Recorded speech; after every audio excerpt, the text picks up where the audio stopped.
কি টুইস্টেড ঠেলা রাতের ঘুম হারাম করতে চাও? ওকে, তাহলে শোনো। হঠাৎ করেই খুন হলো শহরের সবচেয়ে বিখ্যাত থ্রিলার লেখক হারলান থ্রম্বি। কিন্তু খুনটা এমন ভাবে হয়েছে যে কেউই ধরতে পারছে না এটা হত্যা নাকি আত্মহত্যা। লেখকের মৃত্যু যেন তারই লেখা মিস্ট্রি থ্রিলার বইয়ের কাহিনীর সাথে পুরোপুরি মিলে যাচ্ছে। তবে শেষ পর্যন্ত এমন এক কাহিনী উঠে আসে যা দেখে তো আমার পুরো মাথা আওলা চাওলা হয়ে যায়। ভাইরে ভাই, এই মুভি যে লিখেছে সে যে কোন লেভেলের সাইকো তা তোমাদের বলে বোঝানো যাবে না। বলছিলাম 2019 সালে রিলিজ হওয়া মাস্টারপিস থ্রিলার মুভি নাইভস আউটের কথা। তো চলো আর প্যাচাল না বাড়িয়ে শুরু করা যাক আজকের মুভি এক্সপ্লেনেশন। মুভির শুরুতে আমরা আমেরিকার ম্যাসাচুসেটস শহরের আলিশান বাড়ির দৃশ্য দেখতে পাই। সেই বাড়িতে থাকতেন তখনকার সময়ে সবচেয়ে বিখ্যাত থ্রিলার লেখক হারলান থ্রম্বি। তবে দেখা যায় তার বাড়ির গৃহ পরিচারিকা এক সকালে নাস্তা দিতে গিয়ে দেখতে পায় হারলানের গলা কেটে কেউ তাকে হত্যা করে দিয়েছে। এখন এই খুনের পর স্বাভাবিকভাবেই পুলিশ বাড়িতে ইনকোয়ারি শুরু করে। ও ভালো কথা, আমাদের কিন্তু জাস্ট থ্রিলার মুভি নিয়ে সিনে থ্রিলার্স বিডি নামের একটা চ্যানেল আছে। তাই যারা থ্রিলার মুভি ভালোবাসো তারা এই চ্যানেল থেকে দেখে নিতে পারো দুর্ধর্ষ সব থ্রিলার মুভির এক্সপ্লেনেশন। লিঙ্ক পেয়ে যাবে আমার ডেসক্রিপশন ও কমেন্ট বক্সে। যাই হোক, এদিকে আমরা মার্তা নামের এই মেয়েটাকে দেখতে পাই যে ছিল হারলানের পার্সোনাল নার্স। হারলান যেহেতু অনেক বয়স্ক ছিল তাই তার দেখাশোনার জন্য মার্তা অনেক আগে থেকেই তার সাথেই থাকে। সেদিন সকালে হারলানের এই মৃত্যুর সংবাদে সে একদম ভেঙে পড়ে। ইতিমধ্যে পুলিশ তার কাছে ফোন করে হারলানদের বাড়িতে আসতে বলে এই কেসের ইনকোয়ারির জন্য। এটা শুনে মার্তা সেখানে যাওয়ার পর পরিবারের সবাইকে দেখে এমন মনে হচ্ছিল যে তারা যেন হারলানের মৃত্যুর ধাক্কাটা খুব দ্রুতই সামনে নিয়েছে। মানে কাউকে দেখে মনে হচ্ছে না যে তার পরিবারের বড় কর্তার মৃত্যুতে তারা এতটাও স্যাড। যাই হোক, এই কেসে দায়িত্ব পায় পুলিশ ডিটেকটিভ এলিয়ট। সে হারলানের ফ্যামিলির সবাইকে ডেকে খুনের ব্যাপারে একে একে জিজ্ঞাসাবাদ শুরু করে। প্রথমে সে কিছু নর্মাল প্রশ্ন করে এবং ফ্যামিলির সবাইও ভালোভাবে সেগুলোর উত্তর দেয়। এই পরিবারের সবারই নিজ নিজ ব্যবসা রয়েছে এবং এর জন্য তারা কেউই এই বাড়িতে সচরাচর থাকে না। মিস্টার হারলানের 85তম বার্থডে উপলক্ষে তারা সবাই এই বাড়িতে একত্রিত হয়েছিল। সেখানে হারলানের মা উপস্থিত ছিল, যার বয়স সম্পর্কে কারোর কোনো আইডিয়া নেই। একজন 85 বছর বয়সী লোকের মা যদি এখনো বেঁচে থাকে তাহলে তার বয়স কত হতে পারে তা তোমরা আন্দাজি করতে পারছো। যাই হোক, বার্থডে উপলক্ষে বাড়িতে আয়োজন করা জমকালো পার্টিতে সবাইও বেশ মজা করে। কিন্তু সেই রাতেই কে যেন হারলানের গলা কেটে তাকে উপরে পাঠিয়ে দেয়। পরিবারের সবাইকে জিজ্ঞাসাবাদ করে দেখা যায় যে তারা কেউই এই মৃত্যু নিয়ে তেমন একটা সিরিয়াস না। তবে এদের মধ্যে যে কেউ তাকে মেরে ফেলেছে সেটাও নিশ্চিত করে বলা যাচ্ছে না। প্রথমে তো ডিটেকটিভ এলিয়ট মিস্টার হারলানের মৃত্যুটাকে সেফ সুইসাইডই ভেবে নিয়েছিল, কারণ তার গলায় যে ক্ষতর অ্যাঙ্গেলটা আছে সেটা দেখে তাই মনে হয়। তাই সে ফ্যামিলির সবাইকে কিছু ক্যাজুয়াল প্রশ্ন করে যাচ্ছিল। কিন্তু এতক্ষণ ধরে এই ঘরের এক কোনায় একটা চেয়ারে বসে সবার কথা শুনে যাচ্ছিল আর এক জাদ্রেল প্রাইভেট ডিটেকটিভ বেনোয়েট ব্ল্যাঙ্ক। ব্ল্যাঙ্কের কথাবার্তার ধরন দেখে বোঝা যায় যে সে ভীষণ চালু এক খেলুড়ে। সে জানায় যে তাকে এই কেসের দায়িত্ব যে কে দিয়েছে সেটা সে নিজেও জানে না। তবে এখানে সে সির্ফ কেসের তদন্তই করতে এসেছে, কাউকে ডিস্টার্ব করতে নয়। এবার ব্ল্যাঙ্ক নিজে এসে সবাইকে প্রশ্ন করতে আরম্ভ করে। দেখা যায় যে পুলিশ ডিটেকটিভরা কেসের ব্যাপারে যা খোঁজ নিয়েছে তার থেকে অনেক বেশি রিসার্চ এই ব্ল্যাঙ্ক আগে থেকেই করে ফেলেছে। ওই বার্থডে পার্টিতে হারলানের সাথে কারো কোনো ঝামেলা হয়েছিল কিনা সেই ব্যাপারে সে খুব ভালোভাবে রিসার্চ করেছে। ব্ল্যাঙ্ক প্রথমে হারলানের ছোট ছেলে ওয়াল্টারকে জিজ্ঞাসাবাদ শুরু করে। সেদিন পার্টিতে সবার প্রথমে এই ওয়াল্টারের সাথে হারলানের ঝামেলা হয়েছিল। ওয়াল্টার ছিল তার বাবার পাবলিশিং হাউসের প্রধান, অর্থাৎ হারলানের সব বিখ্যাত বই প্রকাশ করাই ছিল তার কাজ। এর জন্য সে মাসে মোটা অঙ্কের বেতন পেত এবং পরিবারের বাকি সবার মতন তাকে নিজের বিজনেস বিল্ড আপ করতে হয়নি। কিন্তু তার বাবা হারলান আবার নিজের বইগুলোর উপরে মুভি, সিনেমা ইত্যাদি বানাতে দিতে চাইতো না। কিন্তু ওয়াল্টার সবসময় তাকে বাবাকে এই ব্যাপারে রাজি করার চেষ্টা করাতো, কারণ একটা বইয়ের উপরে মুভি বানালে সেই বইয়ের লেখক এবং প্রকাশকরা বড় অঙ্কের অ্যামাউন্ট পায়। এভাবে সেদিনের পার্টিতে ওয়াল্টার তার বাবাকে এমনই একটা মুভি বানিয়ে দেওয়ার জন্য রাজি করাতে গিয়েছিল। কিন্তু হারলান তার ছেলের কথায় তো রাজি হয় না, বরং সে তাকে পাবলিশিং হাউস থেকে পুরোপুরি সরিয়ে দেয়। মানে এতদিন বিনা এফোর্টে বাবার পাবলিশিং হাউস সামলানো ওয়াল্টার এক মুহূর্তে বেকার হয়ে যায়। কিন্তু সে আবার এই ঘটনাটা কিন্তু ডিটেকটিভ ব্ল্যাঙ্কের কাছে পুরোপুরি চেপে যায়। ফলে সে জানায় যে তার বাবার সাথে একটা ইবুক প্রকাশনা নিয়ে সামান্য কিছু কথা হয়েছিল। ওয়াল্টারের সাথে কথা বলার পর ডিটেকটিভ ব্ল্যাক এবার হারলানের মেয়ে লিন্ডার স্বামী রিচার্ডকে ডেকে পাঠায়। সেদিন পার্টিতে তার সাথেও হারলানের উঁচু গলায় কথা বলতে শোনা গিয়েছিল। মূলত হারলান রিচার্ডের অবৈধ অ্যাফেয়ার ধরে ফেলার পর লিন্ডার কাছে সেটা প্রকাশ করে দেওয়ার হুমকি দিয়েছিল। কিন্তু রিচার্ডও এই সত্যিটা লুকিয়ে ডিটেকটিভ ব্ল্যাঙ্ককে বলে যে সে হারলানকে তার মাকে নার্সিং হোমে রেখে আসার ব্যাপারে কথা বলছিল। তবে সে আবারও এটা জানায় যে ওই দিন হারলানের সাথে তার নাতির র্যানসামেরও নাকি কোনো একটা ঝামেলা হয়েছিল। রিচার্ডের সব কথা নোট করার পর ব্ল্যাঙ্ক এবার হারলানের পুত্রবধূ জনিকে ডেকে পাঠায়। জনির স্বামী নীল প্রায় 15 বছর আগে মারা গিয়েছিল, কিন্তু নীল মারা যাওয়ার পরেও জনি আর তার মেয়ে মেগকে হারলান নিজ পরিবারের সদস্যের মতোই দেখত এবং তাদের সমস্ত খরচ সে চালাতো। কিন্তু জনি গত 4 বছর ধরে হারলানের সাথে ভয়ানক রকম একটা গেম খেলে আসছে। হারলানের অ্যাসিস্ট্যান্ট প্রতি বছর মেগের টিউশনি ফি গুলোকে সরাসরি মেগের কলেজে পাঠিয়ে দিত, কিন্তু মেঘের মা আবার হারলানের আর্থিক প্রতিষ্ঠান থেকেই মেঘের টিউশন ফি চেয়ে নিত, যেটা হারলান কিংবা তার অ্যাসিস্ট্যান্ট কেউই জানতো না। এভাবে প্রতি বছর জনি মেঘের টিউশন ফি দেওয়ার নাম করে প্রায় $1,00,000 করে মেরে দিত। এই ধাপ্পাবাজিটা ধরে ফেলার পর হারলান তাকে ডেকে শেষবারের মতন একটা চেক ধরিয়ে দেয় এবং সাফ বলে যায় যে সে আর কোনোদিন তাকে কিংবা মেঘকে 1 ফুটো পয়সাও দেবে না। এখন এখানে জনিও কিন্তু রিচার্ড আর ওয়াল্টারের মতোই এই কথাগুলো ব্ল্যাঙ্কের কাছে পুরোপুরি চেপে যায়, কিন্তু ব্ল্যাঙ্কের মতো এত ঘুঘু গোয়েন্দা তো আর কাঁচা খেলোয়াড় না। যদিও পুলিশ ডিটেকটিভরা এখনো হারলানের মৃত্যুটাকে সুইসাইডই ভাবছে, কিন্তু ব্ল্যাঙ্ক এমন কিছুর আঁচ পেয়ে গেছে যেটা এই দুজনের কেউই জানে না। ব্ল্যাঙ্ক এবার হারলানের নার্স মার্তার কাছে যায়। হারলান তাকে কিন্তু শুধুমাত্র নিজের মেডিকেল কেয়ারের জন্যই হায়ার করেনি, বরং বয়স হয়ে যাওয়ার কারণে তার একটা ভালো ফ্রেন্ড দরকার ছিল যার সাথে সে সবকিছু মন খুলে শেয়ার করতে পারত। তাই মার্থাকে সে নিজের সমস্ত গোপন কথা কিংবা চিন্তাভাবনা সবই শেয়ার করত। ব্ল্যাঙ্ক প্রথমে মার্থার কাছে জানতে চায় যে হারলান তাকে রিচার্ডের কোনো অ্যাফেয়ারের ব্যাপারে প্রশ্ন করেছিল কিনা। হারলান কিন্তু আসলে তাকে এই ব্যাপারে বলেছিল, কিন্তু মার্থা কোনো ঝামেলায় না জড়ানোর জন্য অন্য সবার মতোই ব্যাপারটাকে লুকিয়ে রাখতে চায়। কিন্তু মার্থার এক অদ্ভুত কন্ডিশনের জন্য সে ধরা পড়ে যায়। আসলে ছোটবেলা থেকেই মার্থা যখন কোনো মিথ্যা কথা বলতো তখনই তার বমি চলে আসতো। মানে কি অদ্ভুত, চিন্তা করো, মিথ্যা বলছি তো ওয়াক করে বমি করে দিলাম। যাই হোক, এই কথাটা কিন্তু সে ব্ল্যাঙ্ককেও জানিয়ে দেয়, যার ফলে সে যেই না এই সমস্ত কথা মিথ্যা বলতে থাকে ঠিক তখনই সে বমি করে দেয়। আর ব্ল্যাঙ্কও বুঝে যায় যে তার অনুমান একেবারে সত্য যে রিচার্ডের মধ্যে কোনো একটা অ্যাফেয়ারের ব্যাপার ছিল।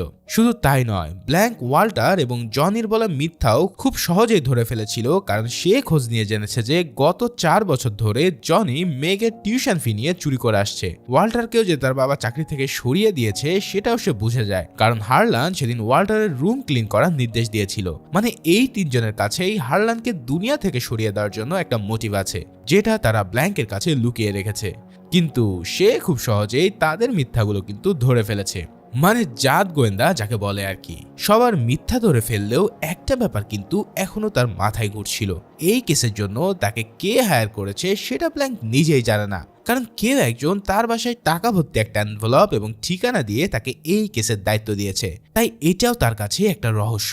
এদিকে পুলিশ ডিটেকটিভরা এই খুনকে এখনো সুইসাইড ভেবে বসে আছে। ফরেনসিক এক্সপার্টদের মতে হারলানের মৃত্যু হয় ঠিক রাত 1টা থেকে 3টার মধ্যে, কিন্তু এত রাতে কে হুদাই সুইসাইড করে, তার উপর আবার নিজের বার্থডে ছিল সেদিন। যাই হোক, কিছু সময় পর ব্ল্যাঙ্ক আবারও মার্তাকে সেদিনের বার্থডে পার্টিতে কি হয়েছিল তা পুরোপুরি খুলে বলতে বলে। এখন সেদিন রাতে কিন্তু মার্তা পার্টি শেষে হারলানকে তার ঘরে নিয়ে গিয়েছিল। হারলান তার ফ্যামিলির সদস্যদেরকে নিয়ে আগে থেকেই ডিপ্রেস ছিল, কারণ বার্থডে পার্টির মধ্যেও তাকে বিভিন্ন বিষয় নিয়ে ঝামেলার মধ্যে দিয়ে যেতে হয়েছে। এখানে মার্থা এসে তাকে নিয়মিত যে সকল ওষুধগুলো দেয় সেগুলো আস্তে আস্তে তাকে পুশ করতে শুরু করে।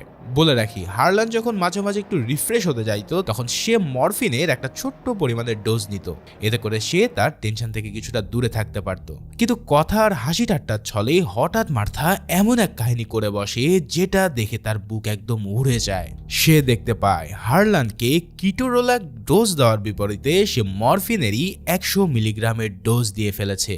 তার মানে হারলানকে সে ওভারডোজিং করে ফেলেছে এক মারাত্মক ভয়ানক ওষুধ দিয়ে। যেহেতু কিটোরোলাক আর মরফিনের বোতলের প্রায় সেমই ছিল, তাই কথার ছলে সেই জিনিসটা বুঝতে পারেনি। এখন এই 100 মিলিগ্রাম মরফিন কিন্তু খুবই মরণঘাতী একটা ডোজ, যাতে 10 মিনিটের মধ্যেই মানুষের মৃত্যু নিশ্চিত। এখন এই ওভারডোজ থেকে একমাত্র বাঁচার উপায় হচ্ছে ন্যালাক্সনের একটা শট দেওয়া। এখন এই ন্যালাক্সন ড্রাগটা কিন্তু মার্তার ব্যাগের ভিতরেই ছিল, কিন্তু সে অনেক খোঁজাখুঁজি করেও সেই ডোজটা আর কোথাও খুঁজে পায় না।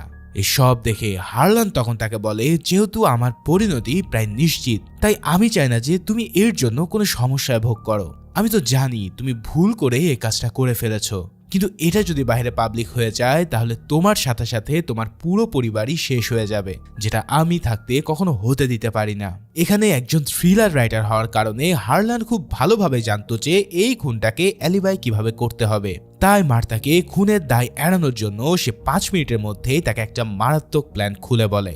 সে তার প্ল্যান অনুসারে মার্তাকে বলতে থাকে, প্রথমে তুমি আমার ঘর থেকে অনেক জোরে শব্দ করতে করতে বেরিয়ে যাবে, যাতে ঘরের সবাই তোমার বের হয়ে যাওয়ার উপস্থিতি টের পায়। এরপর বারান্দায় যেহেতু হারল্যানের ছেলে ওয়াল্টার সিগারেট খাচ্ছে, তাই তুমি এবার তাকে উচ্চস্বরে গুড বাই জানাবে। অর্থাৎ তুমি এখানে এটা নিশ্চিত করবে যে আমার মৃত্যুর আগেই তুমি এই বাড়ি থেকে বেরিয়ে গেছো।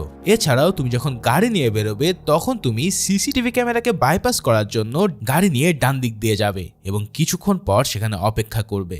এবার প্ল্যানের সেকেন্ড পার্ট। এই সেকেন্ড পার্টে তুমি বাগানের ভিতর দিয়ে চুপিসারে আমার রুমে ঢুকবে, যাতে কেউই তোমাকে দেখতে না পায়। তারপর বাড়ির পিছন দিকের দেওয়াল পেয়ে তুমি আমার রুমের ভিতরে ঢুকবে। এরপর তোমার কাজ হবে সেই রুম থেকে আমার কোট এবং টুপি পরে আবারও সিঁড়ি দিয়ে নিচে নেমে আসা। এতে করে বাইরে যারা থাকবে তারা গ্লাসের বাইরে থেকে দেখতে পাবে যে আমি হয়তো ভুল করে নিচে নেমে এসেছি। তাই তারা যখন আমাকে উপরে উঠতে বলবে তখন তুমি উপরে উঠে আবার সব ড্রেস খুলে বেরিয়ে পড়বে। এভাবে তুমি বের হয়ে যাওয়ার পর আমি বাকি কাজটা সামলে নেব। এই সব কথা শুনে মার্তা কিন্তু প্রথমে এটা করতে মোটেও রাজি ছিল না, কিন্তু হারলান তাকে বারবার অনুরোধ করতে থাকলে ফাইনালি মার্তা তার প্ল্যান অনুসারে এই সব কাজগুলো সম্পূর্ণ করে। কিন্তু এই সব কাজ করতে গিয়ে মার্তা একটা ভুল করে ফেলে। সেই ভুলটা হলো মার্তা যখন সে বাড়ি থেকে বের হচ্ছিল ঠিক সেই সময় সে সামনাসামনি পড়ে যায় হারলানের মায়ের কাছে। তবে এত বৃদ্ধ মানুষ হওয়ায় রাতের বেলায় সে মার্তাকে তার নাতি ছেলে র্যানসম ভেবে বসে, যার ফলে এই যাত্রায় মার্তা বেঁচে যায়। আর হারলানের প্ল্যান মতোই সে এমন একটা সিন দাঁড় করায় যেন মার্তা হারলানের মৃত্যুর আগেই বেরিয়ে গিয়েছিল, আর সে বেরিয়ে যাওয়ার পরও হারলান বেঁচে ছিল। আর এই কাজ করার পরে পুলিশ কোনোভাবেই তাকে সন্দেহ করতে পারে না। ভাইরে ভাই, এমন মারাত্মক প্ল্যানিং এর আগে আমি খুব কমই দেখেছি। যাই হোক, এত প্ল্যানের মধ্যেও কেবল একটাই সমস্যা ছিল, মার্তা তো আবার মিথ্যা কথা বলতে গেলে বমি করে দেয়। এখন পুলিশের কাছে যদি সে এইসব কথা বলতে থাকে তাহলে নিশ্চিত সে বমি করে দেবে, আর পুলিশও বুঝে যাবে যে মার্তা আসলে সব কথা মিথ্যাই বলছে। তবে এই ক্ষেত্রে হারলান তাকে একটা কথা শিখিয়ে দিয়েছিল, তুমি ডিটেকটিভের কাছে তুমি যা যা করেছো সে সব কথাই খুলে বলবে। যেহেতু তুমি এই সব কাজগুলো সত্যিকার ভাবে করেছো, তাই এই কথাগুলো বলতে গেলে তোমার বমি আসবে না। এখন এই পুরো কাহিনী শুনে তোমরা তো নিশ্চয়ই বুঝতে পারছো যে আসল কাহিনী আসলে কি হয়েছে। মার্তা হারলানকে ওভারডোজ দেওয়ার পর হারলান তাকে বাঁচানোর জন্য নিজের গলা কেটে সুইসাইডের নাটক সাজিয়েছে। এখন মার্তা যে হারলানকে ওভারডোজ দিয়েছিল সেটা কিন্তু সে ব্ল্যাঙ্ককে জানায়নি, বরং সে শুধু জানিয়েছিল যে হারলানকে সে প্রতিদিন 100 মিলিগ্রাম কিটোরোলাক এবং 3 মিলিগ্রাম মরফিন দিত। এদিকে হারলানের ফ্যামিলির সবাই তাদের ফ্যামিলিতে এত বড় ঘটনা ঘটে যাওয়ার পরেও তুমুল পার্টিতে ব্যস্ত হয়ে পড়ে। পার্টিতে বসে তারা এমন সব কাজকর্ম করতে থাকে যা দেখে মনেই হয় না যে তাদের বাড়িতে এত বড় কিছু ঘটে গেছে। কিন্তু মার্তা কোনোভাবে এই সব কিছু সহ্য করতে পারছিল না। মার্তার আরো একটা ফ্ল্যাশব্যাক থেকে আমরা জানতে পারি যে সেদিন রাতে হারলানের অনেক পীড়াপিড়িতে সে কাজ করে গেলেও তার মন একবারে সায় দিচ্ছিল না। তাই সে আবারও ওর দরজা খুলে ভিতরে গেলে হারলান তাকে চলে যেতে বলে, আর তার সামনেই সে তার নিজের গলা কেচে ফেলে। মানে হারলান আসলে সুইসাইডই করেছিল, তবে এই সুইসাইডটা ছিল শুধু মার্থাকে বাঁচানোর জন্য, যার ফলে মার্থা নিজের দোষটাকে সে কোনোভাবেই সামলাতে পারছে না। এখন পার্টিতে এসব চিন্তা করতে করতে মার্থা কিছুটা অসুস্থ হয়ে পড়ে। তাই পার্টি থেকে বেরিয়ে আসার পর সে দেখতে পায় তার ঘরেই বসে আছে ডিটেকটিভ ব্ল্যাঙ্ক। ব্ল্যাঙ্ক তাকে জানায় আগামীকাল সে পুরো বাড়িটা সার্চ করবে, তাই মার্থা যেন তাকে সাহায্য করে, কারণ ব্ল্যাঙ্কের কাছে তাকে সরল আর বিশ্বাসযোগ্য বলেই মনে হয়েছে। কিন্তু এই মেয়ের পেটের ভিতরে যে কি লুকিয়ে আছে তা তো আর সে জানে না। যাই হোক, পরের দিন ব্ল্যাঙ্ক মার্থাকে নিয়ে প্রথমে তার বাড়ির বাইরে সিসিটিভি ক্যামেরার ফুটেজ চেক করতে যায়। সেই ফুটেজে তারা তেমন কিছুই পায় না। এরপর ডিটেকটিভ ব্ল্যাঙ্ক বাড়ির বাইরের বাগানে ঘুরতে থাকে আর খুঁজতে থাকে যে এমন কোনো এভিডেন্স সেখানে পাওয়া যায় কিনা। তবে সেখানে ঘুরতে গিয়ে মার্থা প্রথমে খেয়াল করে যে গত রাতে সে যে এই পথ দিয়ে এসেছে তার স্পষ্ট পায়ের ছাপ লেগে আছে। এখন এই পায়ের ছাপ যদি ব্ল্যাঙ্ক দেখে ফেলে তাহলে তার সব কেচ্ছা কাহিনী খতম হয়ে যাবে। তাই সে দ্রুত সেই পায়ের ছাপের উপরেই আরো বারবার পায়ের ছাপ দিয়ে পুরো ছাপগুলোকে নষ্ট করে দেয়। এদিকে ব্ল্যাঙ্ক প্রথমে পায়ের ছাপ পেলেও পরবর্তীতে মার্থা যেহেতু সব ছাপ মিটিয়ে ফেলে, তাই এই ব্যাপারে সে আর কিছু দূর এগোতেও পারে না। মানে উপস্থিত বুদ্ধিতে মার্থা এখান থেকে কোনো মতো বেঁচে ফিরে গেল। এবার ব্ল্যাঙ্ক দেখতে পায় যে ঘরের বাইরে হঠাৎ তাদের কুকুর ঘেউ ঘেউ করছে। মূলত লিন্ডার ছেলে র্যানসম বাইরে থেকে আসার কারণে কুকুরগুলো তাকে চিনতে না পেরে এমন ঘেউ ঘেউ করে। আসলে র্যানসম বেশিরভাগ সময় বাড়ির বাইরে থাকে। র্যানসম আসার পর দেখা যায় এই লোকটা ভীষণ অ্যারোগেন্ট এবং গোয়ার টাইপের। কি চিনতে পারছো তো? এ হচ্ছে আমাদের ক্যাপ্টেন আমেরিকা। যাই হোক, র্যানসম বাড়ির কাউকেই প্রায় 2 পয়সারও দাম দেয় না। এমনকি পুলিশ ডিটেকটিভরা তাকে জিজ্ঞাসাবাদ করতে চাইলেও সে তাদেরকে পর্যন্ত ইগনোর করে দেয়। এখন আমেরিকার পুলিশ তো ভদ্র, তাই ইলিয়টও তাকে কিছু না বলে ধৈর্য ধারণ করে। কিন্তু আমাদের দেশের পুলিশ যদি হতো তাহলে এতক্ষণে তাকে রামধোলাই দিয়ে সব বের করতো। যাই হোক, এই র্যানসামকে কিন্তু পরিবারের কেউই সহ্য করতে পারে না, এমনকি হারলানও তাকে নিজের ব্যক্তিগত উইল থেকে বের করে দিয়েছিল। যাই হোক, র্যানসম আসার পরে তাকে নিয়ে পুরো ফ্যামিলি সবাই একচেটিয়া ঝগড়ায় লিপ্ত হয়ে যায়। এই সময়টায় ব্ল্যাঙ্ক মার্থাকে নিয়ে আবারও বাইরে গেলে একটা কুকুর তার কাছে ভাঙা সিঁড়ির একটা টুকরো নিয়ে আসে। সে দেখতে পায় যে বাড়ির পিছনের সিঁড়ি থেকে এটা খুলে পড়ে গেছে। তবে এই জিনিসটা দেখা মাত্রই মার্থার পিলে চমকে যায়, কারণ সেদিন রাতে ওখানে উঠতে গিয়ে তার জন্যই ওই কাঠের টুকরাটা খুলে পড়ে গিয়েছিল। এবার ব্ল্যাঙ্ক বাড়ির চারিপাশে খুঁজতে থাকে, আর ইতিমধ্যে সে দেখতে পায় যে সিঁড়ির একটা টুকরো ভাঙা রয়েছে। সে সাথে সাথে বুঝে যায় যে নিশ্চয়ই এই সিঁড়ি দিয়ে খুনি উপরে উঠেছিল। তাই দ্রুত সে সিঁড়ি দিয়ে উপরে উঠে দেখতে পায় যে ভিতরে একটা জানালা সিস্টেম করা, যেখান দিয়ে অনায়াসেই যে কেউ ঘরের ভিতরে ঢুকতে পারে। সেখানে এবার তারা সবাই মিলে এসে সার্চ করা শুরু করে দেয়। সে ম্যাগনিফাইং গ্লাস দিয়ে দেখতে পায় যে কার্পেটের গায়ে অনেকগুলো কাদা লেগে আছে, তার মানে নিশ্চয়ই কেউ বাগান থেকে হেঁটে এসে এই ঘরের ভিতরে ঢুকেছিল। এই সব যখন মার্থা দেখতে পায় তখন তার বুকের ভিতরে ধুকধুক ধুকধুক করতে থাকে, কেননা এই কাজটা তো আসলে মার্থাই করেছিল। এখন ব্ল্যাঙ্ক যদি তাকে ধরে ফেলে তাহলে কনফার্ম যে তাকেই শেষমেশ খুনি বানিয়ে দেওয়া হবে। তবে এই ইনভেস্টিগেশনের মধ্যেই এমন এক কাহিনী ঘটে যায় যেটার জন্য আমি মোটেও প্রস্তুত ছিলাম না। মূলত হারলানের একজন পার্সোনাল অ্যাডভোকেট আছে। সে এবার জানায় যে মৃত্যুর আগে হারলান তার সমস্ত সম্পত্তি উইল করে গেছে, তাই আজ সেখানে উপস্থিত হয়েছে সবাইকে জানানোর যে কাকে সে কোন ভাগ দিচ্ছে। পরিবারের সবাই তো খুব খুশি যে আজ তাদের সবাই এই সম্পত্তির মালিক হতে চলেছে। কিন্তু উইল খোলার পর অ্যাডভোকেটের চোখে যেন পুরোই ছানা বড়া হয়ে যায়, কারণ মিস্টার হারলান তার স্থাবর অস্থাবর সকল সম্পত্তি মার্থার নামে লিখে দিয়েছে। এই কথা শোনার পরে তো পুরো বাড়ির মধ্যে যেন এক আকাশ ভেঙে পড়ে। মার্থা একটা কাজের মেয়ে হয়ে তাকে কিনা হারলান পুরো সম্পত্তি দিয়ে গেছে, এ তো কোনোভাবেই বিশ্বাস করার মতো নয়। কেউ কেউ তো বলেই বসে যে হারলানের সাথে মার্থার একটা অবৈধ সম্পর্ক ছিল বিধায় মার্থা তাকে ভুলিয়ে ফাঁপিয়ে এই কাজ করে নিয়েছে। এখন এই কথা শুনে তো মার্থারও যেন কোনোভাবে বিশ্বাসই হতে চায় না। কেন হারলান তাকে সবকিছু দিয়ে যাবে? সে তো হারলানের জন্য এমন কিছু করেনি যার কারণে হারলান তার জন্য এই সব কিছু করতে পারে। এই সব কিছুর ভিতরে ওই ঘরে পুরো একটা হুলস্থুল লেগে যায়। নিমিষের মধ্যেই হারলানের পরিবার তাদের পুরো সম্পত্তি থেকে বঞ্চিত হয়ে গেল। এবার পরিবারের সবার হাত থেকে বাঁচার জন্য সে দ্রুত গাড়িতে উঠে বাড়ি ছেড়ে চলে যেতে চায়, কিন্তু তার গাড়ি সে সময় কোনোভাবেই স্টার্ট নিচ্ছিল না। তবে শেষে র্যানসম হঠাৎই নিজের গাড়িতে এসে তাকে ডেকে নিয়ে গিয়ে তারা একসাথেই গাড়িতে উঠে পড়তে বাধ্য হয়। এবার র্যানসাম মার্থাকে একটা রেস্টুরেন্টে নিয়ে গিয়ে খাবার অর্ডার করে। ক্লান্ত মার্থাও গপ গপ করে এক বাটি খাবার পুরোপুরি শেষ করে দেয়। তবে তারপরেই র্যানসাম তার সাথে চালে আসল চাল। সে বলে ওঠে, আমি জানি আমার নানা কখনো সুইসাইড করতে পারে না, তাই তুমি আমাকে সত্য কথা বলো, আর এই নাও একটা বাটি। আমি জানি তুমি মিথ্যা কথা বললে তুমি বমি করে দেবে, কোনো নাটক না করে প্লিজ আমাকে সব সত্য কথা বলে ফেলো। তার মানে তো বুঝতেই পারছো এই ছেলে শিরায় শিরায় যে কত প্রকট বুদ্ধি ঘুরে বেড়ায়। এসব দেখে মার্থাও এবার তাকে সব কথা খুলে বলতে বাধ্য হয়। র্যানসম মার্থার কাছ থেকে এই সব কাহিনী শোনার পর এক মুহূর্ত চুপ করে থাকে। এরপর হঠাৎ সে যেন কি চিন্তা করে আর তাকে বলে বসে যে ফাইন, আমি তোমাকে হেল্প করব এবং ডিটেকটিভ ব্ল্যাঙ্ককেও কোনো কিছু জানতে দেব না। তবে এর জন্য এই কেস ডিসমিস হয়ে গেলে তাকে তার অংশটুকু দিয়ে দিতে হবে। এখন মার্থার তো এই সম্পত্তির প্রতি কোনোই লোভ নেই, তাই সেও সাথে সাথে তাকে একটা অংশ দেওয়ার জন্য রাজি হয়ে যায়। তবে এরই মধ্যে তার কাছে জনের মেয়ে মেঘের ফোন আসে। আসলে মেঘ আর মার্থা খুব ভালো বন্ধু ছিল। এবার মেঘ তাকে ইমোশনালি হয়ে বলে যে দেখো ভাই, এই সম্পত্তিগুলো তো আমাদের পরিবারের, তুমি নিজ থেকে এই সব সম্পত্তিগুলো আমাদের মাঝে ভাগ করে দাও। কিন্তু মার্থা জানায় যে যেহেতু হারলান নিজ থেকে এগুলো আমাকে দিয়ে গেছে, তার মানে নিশ্চয়ই এর পিছনে কোনো কারণ আছে, আমি হয়তো সেটা করতে পারবো না। তবে মেঘ তাকে অনেক অনুনয় বিনয় করলে মার্থা অবশেষে রাজি হয়ে যায় তাকে হেল্প করার জন্য। আর এই কথাগুলো তাদের পরিবারের সবাই শুনে বুঝতে পারে যে মার্থা আসলে খুব নরম মনের মানুষ, ফলে তার কাছে গিয়ে যদি একটু কান্নাকাটি করা যায় তাহলে ঠিকই সে সবকিছু দিয়ে দেবে। যাই হোক, বাড়িতে ফিরে যাওয়ার পর মার্থা পরের দিন উঠে দেখতে পায় যে পুরো শহর জুড়ে তার সম্পত্তি পাওয়ার নিউজ একটা টিভি চ্যানেলে একদম ফলাও করে প্রচার করা হচ্ছে।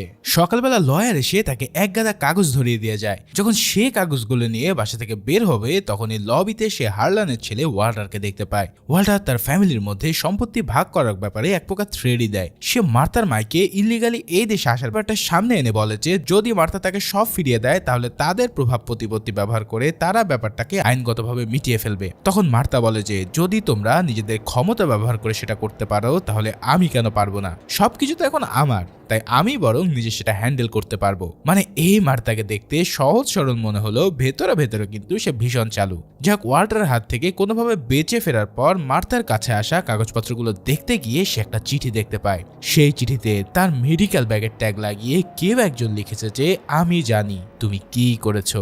এই চিঠিটা দেখে সে পুরোই প্যানিকড হয়ে গিয়ে সাথে সাথে র্যানসমের কাছে চলে যায়। র্যানসম চিঠিটা দেখে বলে যে এই চিঠিতে তো হারলানের ফরেন্সিক রিপোর্ট দেওয়া আছে, যেখানে পরিষ্কার লেখা আছে যে সে মরফিনের ওভারডোজের কারণে মারা গেছে। মানে এই চিঠিটা পুলিশ কিংবা ব্লেকের হাতে গেলে মার্থা পুরোই শেষ। র্যানসম তখন তাকে বলে যে তাদেরকে সে ল্যাবটাতে যেতে হবে যেখানে হারলানের টেস্টের অরিজিনাল কপিটা রাখা আছে, কারণ চিঠির সাথে অ্যাটাচ করা কপিটা কেবল একটা ফটোকপি আছে। কিন্তু সেখানে গিয়ে তারা যা দেখতে পায় তাতে তাদের মাথা আরো ঘুরে যায়। আস্ত একটা ল্যাবকে কে যেন পুরো জ্বালিয়ে দিয়ে একবারে ধ্বংস করে দিয়েছে। র্যানসমের কথায় মার্থা তার ফোনের মেল চেক করে দেখে যে ব্ল্যাকমেলার তাকে সকাল 10টায় কলম্বাস স্ট্রিটে দেখা করতে বলেছে। তার মানে অরিজিনাল কপিটা কেবল ব্ল্যাকমেলারের কাছে আছে, আর সেটা ধ্বংস করতে পারলে মার্থা বেঁচে যাবে। কিন্তু বেঁচে যাওয়ার সুযোগ পাওয়ার আগেই গাড়িতে বসে থাকা মার্থা এবং র্যানসমকে দেখে ফেলে ডিটেকটিভ ব্ল্যাঙ্কের চোখে চোখ পড়া মাত্রই সে গাড়িটা সবেগে চালিয়ে দেয়। ব্ল্যাক এবং ইলিয়ট দ্রুত তাদের গাড়ি নিয়ে পিছু ধরা করে। মার্থা তাড়া খেতে খেতে গাড়িটা অন্য একটা রাস্তায় ঢুকিয়ে দেয়। তারপর কয়েকটা চিপা গলি দিয়ে গাড়ি গুলিয়ে তারা পুলিশের গাড়িগুলোকে কোনো মতে পিছু সারাতে সক্ষম হয়। কিন্তু ডিটেকটিভ ব্ল্যাঙ্ক তো আর সোজা জিনিস না, সে ইলিয়টকে নিয়ে অন্য পথ দিয়ে গাড়ি চালিয়ে ঠিকই সেখানে এসে পড়ে। কিন্তু আসার পর মার্থাকে ভীষণ অবাক করে দিয়ে পুলিশ তাকে না ধরে র্যানসমকে ধরে নিয়ে যায়। তার মানে ব্ল্যাঙ্ক কি র্যানসমকে আসলে অপরাধী ভাবছে? ব্ল্যাঙ্ক জানায় যে সে হারলানের বৃদ্ধ মায়ের কাছ থেকে জেনেছে যে তিনি হারলানের বার্থডের দিন কাউকে বাড়ির পিছনে জানলা দিয়ে ভিতরে ঢুকতে দেখেছিল। এখন মার্থাই কিন্তু ছিল সেই ব্যক্তি, তবে হারলানের মা তাকে র্যানসম মনে করেছিল, আর ব্ল্যাঙ্কও তার কাছ থেকে র্যানসমের নাম শুনেই তাকে অ্যারেস্ট করে নেয়। এদিকে ব্ল্যাঙ্ক র্যানসমকে অ্যারেস্ট করার পর নিজের গাড়িতে বসে মার্থাকেই সে গাড়ি ড্রাইভ করতে বলে। কিন্তু মার্থার আবার সকাল 10টায় সেই ব্ল্যাকমেলারের সাথে দেখা করার কথা ছিল, তাই কিছুক্ষণ ড্রাইভ করার পর সে ব্ল্যাঙ্ককে বলে তার একটা কিছু কাজ রয়েছে। ফলে ব্ল্যাঙ্ককে গাড়ির ভিতরে অপেক্ষা করিয়ে সে সেখানে চলে যায়। মার্থা দ্রুত কলম্বাস স্ট্রিটে সেই জায়গায় চলে যায় আর ব্ল্যাকমেলারকে খুঁজতে শুরু করে, কিন্তু ওই অন্ধকার রুমে ঢুকে সে কাউকেই খুঁজে পায় না। কিন্তু আরেকটু সামনে আগানোর পরে সে একজনকে চেয়ারে বসে থাকতে দেখে। দেখা যায় ওই ব্যক্তিটা হলো তাদের হাউসকিপার ফ্রেন। কিন্তু ফ্রেনের গায়ে হাত দিতেই হঠাৎ সে মাটিতে পড়ে যায়। এছাড়াও সে তার হাতে একটা মরফিনের শিশি দেখতে পায়। তার মানে মার্থা এখানে আসার আগে কেউ ফ্রেন্ডকে উপরে পাঠিয়ে দিয়েছে। কিন্তু খোদ ব্ল্যাকমেলারকে কে আবার উপরে পাঠালো? মার্থা বারবার তাকে খুনের কথা জিজ্ঞেস করলে ফ্রেন্ড তাকে অনেক কষ্টে দুটো শব্দ বলে। এরপরে ফ্রেন্ড প্রায় পাগলের মতো হয়ে গিয়ে বিড়বিড় করতে থাকে। মার্থাও তখন বুঝতে পারে না কি করবে। তবে ফাইনালি সে তার জীবন বাঁচানোর জন্য 911 নাম্বারে ফোন করে অ্যাম্বুলেন্স ডেকে নেয়। যদিও বা এতে তারই ফেসে যাওয়ার চান্স ছিল, কিন্তু একটা জীবন বাঁচানোর কাছে সে কখনোই পিছু পা হতে পারেনি। যাই হোক, ডিটেকটিভ ব্ল্যাক ততক্ষণ তার জন্য ওয়েট করতে করতে একটা রেস্টুরেন্টে বসেছিল। মার্থা এবার তার কাছে গিয়ে বলে যথেষ্ট হয়েছে, এই সত্যিটা আর লুকানোর কোনো মানে নেই। কিন্তু তাকে অবাক করে দিয়ে ব্ল্যাঙ্ক জানায় র্যানসম আগেই পুলিশকে সব বলে দিয়েছে। এখন র্যানসম যেহেতু সবাইকে বলে দিয়েছে, তাই মার্থাও নিজেকে অপরাধী স্বীকার করে হারলানের ফ্যামিলির সামনে সব সত্যি বলে তাদেরকে সম্পত্তি ফিরিয়ে দিতে চায়। তবে এর আগে সে ব্ল্যাঙ্ককে ওই জায়গায় নিয়ে যায় যেখানে হারলানের আসল টক্সিকোলজি রিপোর্ট লুকানো ছিল। মৃত্যুর আগে ফ্রেন তাকে কোড ওয়ার্ডের মাধ্যমে ওই আলমারিটার কথা বলে গিয়েছিল। ব্ল্যাক যখন রিপোর্টটা নিয়ে চোখ বোলাতে শুরু করে, তখন সেই ফাঁকে মার্থা হারলানের ফ্যামিলির কাছে সব সত্য বলতে যায়। কিন্তু সে কথা শুরু করার আগেই হঠাৎ ব্ল্যাক এসে সবাইকে বলে যে তোমরা মার্থার সাথে খারাপ আচরণ করেছো, তাই তোমরা একটা কানাকড়িও পাবে না। এই বলে সে মার্থাকে নিয়ে সেখান থেকে দ্রুত বেরিয়ে যায়। মার্থা তো পুরোই অবাক, আরে হচ্ছে কি এসব? এবার ব্ল্যাক মার্থাকে সেখান থেকে নিয়ে যায় এবং ইলিয়টের সহকারীরাও হারলেনের ফ্যামিলির সবাইকে বাড়ির বাইরে নিয়ে যেতে বলে। ইতিমধ্যে ব্ল্যাকের কথায় র্যানসমকে সেই করে হাজির করা হয়। মার্থা, ইলিয়ট এবং ট্রুপাররা কেউই আসলে ব্ল্যাকের কাণ্ড কারখানা কিছুই বুঝতে পারছিল না। মার্থা ভাবতে থাকে যে ব্ল্যাক হয়তো হারল্যানের মায়ের কথা শুনে র্যানসমকে দোষী ভাবছে। তখন সে টেবিল থেকে মরফিনের শিশি তুলে নিয়ে বলে যে সে হারল্যানকে ভুল ডোজ দিয়েছে, কিন্তু ব্ল্যাক তাকে শান্ত থাকতে বলে ধীরে ধীরে জাত ডিটেকটিভ স্টাইলে সবকিছু বলা শুরু করে। এই কেসে সবচেয়ে বড় রহস্যটা সে ইতিমধ্যে সমাধান করে ফেলেছে। এতদিন সে কোনোভাবে ধরতে পারেনি যে তাকে এই কেসের জন্য আসলে কে হায়ার করেছিল, কিন্তু এখন তার কাছে সবই পরিষ্কার। সমস্ত ঘটনার আসল কালপ্রিট র্যানসমই তাকে হায়ার করেছে। সেদিন বার্থডে পার্টিতে হারল্যান র্যানসমকে জানিয়ে দিয়েছিল যে সে তার উইল থেকে ফ্যামিলির কাউকে এক কানাকড়িও দেবে না। তাই র্যানসম রেগে মেগে 2-4টা কথা শুনিয়ে তার ঘর থেকে বেরিয়ে যায়, কিন্তু পথে যাওয়ার সময় তার মাথায় একটা মারাত্মক প্ল্যান খেলে যায়, যার ফলে সে আবারও চুপি চুপি ফিরে আসে। এবার ফিরে এসে প্রথমে সে ঘরে সবার নজর এড়িয়ে হারল্যানের ঘরে গিয়ে মরফিন আর কিটোরোলাকে শিশির লেভেল বদলে দেয় এবং এরপর সে মরফিনের ওভারডোজের অ্যান্টিডোটটাও সাথে করে নিয়ে যায়। কিন্তু সেদিন রাতে আসলে মার্থা হারল্যানকে আসল ওষুধেরই ডোজ দিয়েছিল, কারণ অনেক দিন ধরেই সে এই দুটো শিশি ধরে আসছে। তাই শিশি দুটো দেখতে প্রায় একই হলো, সামান্য কিছু ডিফারেন্সের জন্য সে লেভেল না পড়েও সবসময় শিশি দেখেই ওষুধ চিনতে পারত। তার মানে ভুল লেভেল লাগানো থাকলেও মার্থা তার অভিজ্ঞতার উপর ভিত্তি করে হারল্যানকে আসল ডোজটাই দিয়েছিল। তবে হারল্যানকে মরফিন দিতে গিয়ে শিশির গায়ে লাগানো ভুল লেভেল দেখে মার্থা ভাবে যে এটা হয়তো কিটোরোলাকে শিশি। তাই তার মনে হয় যে সে হারল্যানকে মরফিনের 100 মিলিগ্রাম দিয়ে বসেছে, যার কারণে বেচারা হারল্যানও মার্থার মতো পুরোপুরি ভুল বুঝে তাকে বাঁচানোর জন্য সুইসাইড করে নেয়, যার ফলে রিপোর্টে চলে আসে যে তার রক্তে মরে যাওয়ার মতো কোনো মরফিনই ছিল না। হারল্যানের কেমিক্যাল রিপোর্ট থেকেও এটা প্রমাণিত হয়। ব্ল্যাক একটা লাইভ প্রুফ করে দেখায় যখন মার্থা তাদের সবার সামনে মরফিনের শিশিটা না দেখে পিক করতে পেরেছিল, কারণ ব্ল্যাক সেগুলোতে র্যানসামের মতোই ঠিক টেপ লেগিয়ে রেখেছিল।